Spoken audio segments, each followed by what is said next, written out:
అందరికీ నమస్కారం. రాష్ట్రంలో వైసీపీ పార్టీ అరాచకాలు సృష్టించాలని, కుల విభేదాలు సృష్టించే విధంగా పనిచేస్తూ ఉంది. దీనికి ఉదాహరణ నిన్న గుంటూరులో వైఎస్ జగన్మోహన్ రెడ్డి చేసినటువంటి వ్యాఖ్యలు.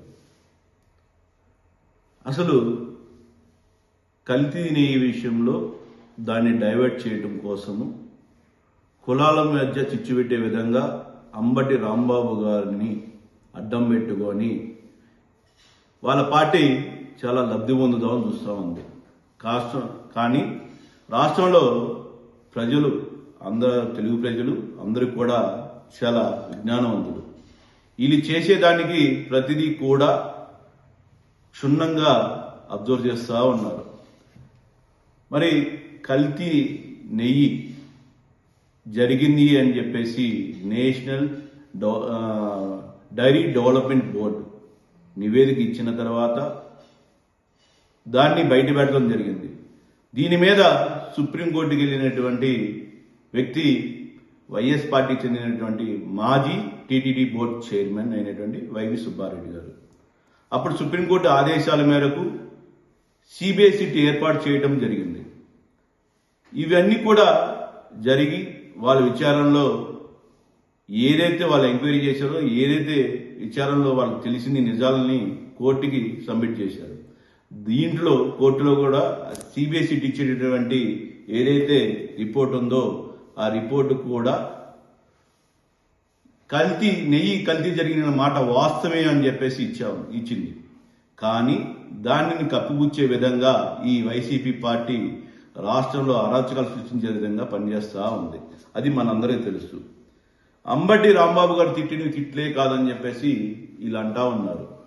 అసలు అంబటి రాంబాబు గారు ఒక సంస్కారవంతుడు, కాపు టైగరు అని చెప్పేసి బిరుదులు ఇస్తా ఉన్నాడు, సర్టిఫికెట్ ఇస్తా ఉన్నాడు ఈ ఎమ్మెల్యే జగన్.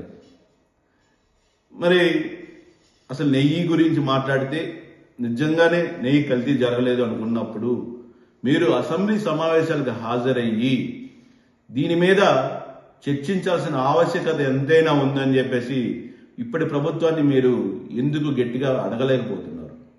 ఎందుకంటే మీరు చేసింది తప్పు అని చెప్పి సిట్ రిపోర్ట్ ఇచ్చింది, అది మీకు తెలుసు.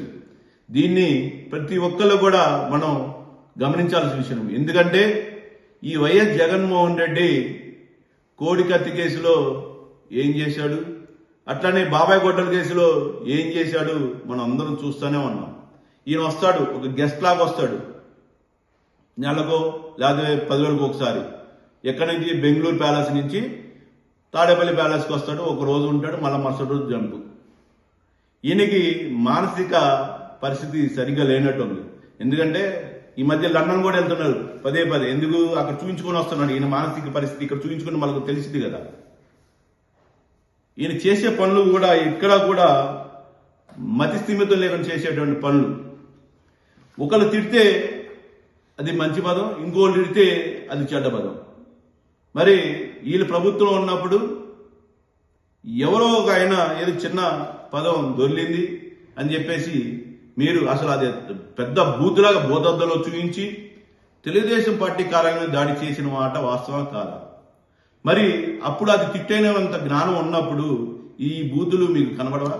అసలు బూతులకి పరాకాష్టే వైసీపీ పార్టీ. ఇలా బూతులకి పరాకాష్ట అయినటువంటి జోగి రమేష్ కానీ, కొడాలి నాని కానీ, పేర్ని నాని కానీ, వంశీ కానీ, లేకపోతే రోజా కానీ, వీళ్ళందరూ కూడా నోరు తెరిస్తే బూతులేగా. ఇలా అసలు ఈ సమాజాన్ని ఎటు తీసుకెళ్దాం అనుకుంటున్నారండి? సిట్టు విచారణలో అది కల్తీ జరిగిందిరా బాబు అని చెప్పి సిబిఐ సిట్ చెప్తుంటే వీళ్ళు దాన్ని కప్పిపుచ్చుకోవడం కోసం అసలు ఏం జరగలేదు, ముఖ్యమంత్రి వర్యులు చంద్రబాబు నాయుడు గారు, ఉప ముఖ్యమంత్రులు పవన్ కళ్యాణ్ గారు క్షమాపణ చెప్పాలని గోల మొదలు పెడుతున్నారు. వీళ్ళు అంబటి రాంబాబు గారికి ఒక సర్టిఫికేట్ ఇస్తారు, కాపు టైగర్ అని. కాపు నాయకుల గురించి మీకేం తెలుసండి?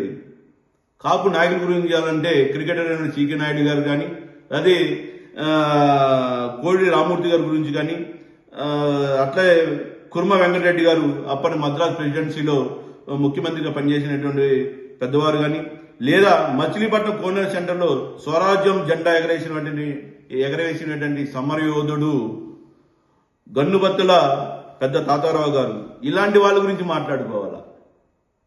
ఏమైనా బిరుదులు ఇస్తే ఇలాంటి వారికి ఇవ్వాలా? త్రిపులెక్స్ రాంబాబు గారి గురించి చెప్పాలి అంటే అది సుకన్యానో కానీ లేదా సంజన కానీ చెప్పాలా? మీరు సర్టిఫికేట్ ఇస్తే సరిపోదు. ఆ సర్టిఫికేట్ ఇచ్చి దాన్ని ఎలా బయట తీసుకొచ్చారో జనాలకు కూడా తెలుసు. అందుకే ఇవాళ క్రికెట్ టీంతో మీరు ఇక్కడ బయట ఉన్నారు. మీరు కానీ నిజంగా ఇది తప్పు జరిగింది అనుకుంటే అసెంబ్లీ సమావేశాలకు వెళ్ళండి. జరగబోయే అసెంబ్లీ సమావేశాలకు వెళ్ళి మీరు అక్కడ దీని మీద చర్చకు పట్టుబట్టండి. అక్కడ ఏం జరిగింది అనేది జనాలు కూడా చూస్తారు. అంతేగాని ప్రభుత్వం ఇచ్చినటువంటి ఈ జీతాలు తీసుకుంటూ, ప్రభుత్వం ఇచ్చేటువంటి ప్రోటోకాల్ తీసుకుంటూ ఈ ప్రజలతో మాకు సంబంధం లేని విధంగా మీరు ప్రవర్తించడం చాలా బాధాకరం. బాపట్ల నియోజకవర్గ జనసేన పార్టీ నుండి నారా చంద్రబాబు నాయుడు గారు కానీ పవన్ కళ్యాణ్ గారు కానీ మేము ఒకటే కోరుతాము.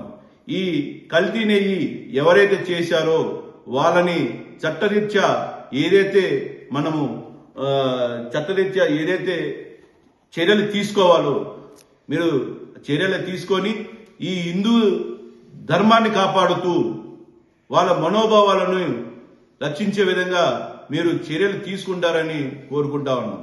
ఇలాంటి వైఎస్ జగన్మోహన్ రెడ్డి 100 మంది వచ్చినా కానీ ఈ కూటమి ప్రభుత్వాన్ని కానీ లేదా ఈ కూటమికి సంబంధించినటువంటి ఈ అభివృద్ధిని కానీ ఏమీ చేయలేరని చెప్పి మరొక మారు కోరుకుంటూ, జగన్మోహన్ రెడ్డి గారు మీకు ఏదైనా దీని మీద మాట్లాడాలనుకుంటే అసెంబ్లీకి వెళ్ళండి, అసెంబ్లీలో మాట్లాడండి. మీ క్రికెట్ టీం కూడా తీసుకుని వెళ్ళి అక్కడ చర్చలు మొదలుపెట్టి దాని మీద మీరు గట్టిగా మాట్లాడతారని, ఆ విధంగా ఆ కలియుగ దేవుడు వెంకటేశ్వర స్వామి కూడా మీకు మనసును మార్చి అక్కడ కనీసం చర్చలో పాల్గొనే విధంగా చేసి దీనిపై నిజ నిజాలు ఏందనేది నిగ్గు తెలిసి ప్రజలు కూడా తెలియపరిచే విధంగా కృషి చేస్తారని కోరుకుంటా ఉన్నాం. జై హింద్, జై జనసేన.